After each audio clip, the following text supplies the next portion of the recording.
पिछले 150 सालों से भी ज्यादा वक्त से दक्षिण एशिया में सुन्नी इस्लाम के अंदर एक गहरी दरार है।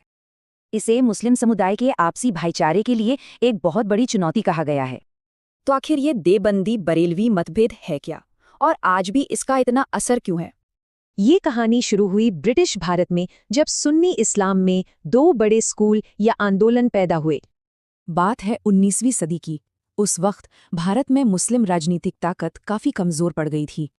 इस राजनीतिक संकट से निपटने के लिए इस्लामी विद्वानों ने दो अलग अलग रास्ते निकाले। पहला था देवबंदी स्कूल, जो इस्लाम को उसकी शुद्ध या असल शिक्षाओं की तरफ वापस ले जाना चाहता था, और दूसरा था बरेलवी आंदोलन, जो उस दौर में चली आ रही सूफी परंपराओं को बचाना चाहता था।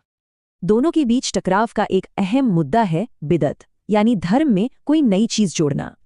देवबंदी संतों की मज़ारों पर जाने को बिदअत कहते हैं, जबकि बरेलवी इसे अपनी आस्था का हिस्सा मानते हैं। इसी तरह पैगंबर के जन्मदिन यानी मिलाद मनाने को लेकर भी दोनों में गहरे मतभेद हैं, और पैगंबर मोहम्मद के दर्जे को लेकर भी दोनों की सोच बिल्कुल अलग है। ये धार्मिक मतभेद जल्द ही आज़ादी की लड़ाई में राजनैतिक रंग लेने लगे। ज्यादातर देवबंदी विद्वान एक सेक्युलर और अखंड भारत के पक्ष में थे और कांग्रेस के साथ थे। दूसरी तरफ कई बरेलवी विद्वानों ने मुस्लिम लीग की पाकिस्तान बनाने की मांग का समर्थन किया। और बंटवारे के बाद ये लड़ाई पाकिस्तान की राजनीति का एक अहम हिस्सा बन गई।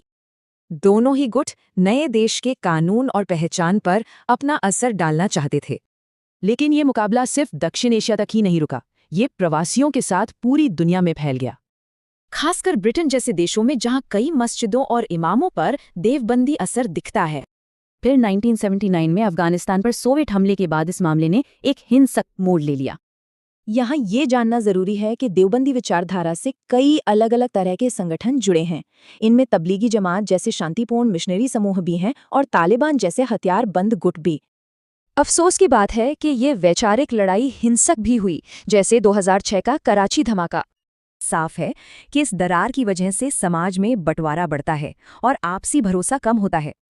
तो सवाल उठता है, क्या इस खाई को भरा जा सकता है?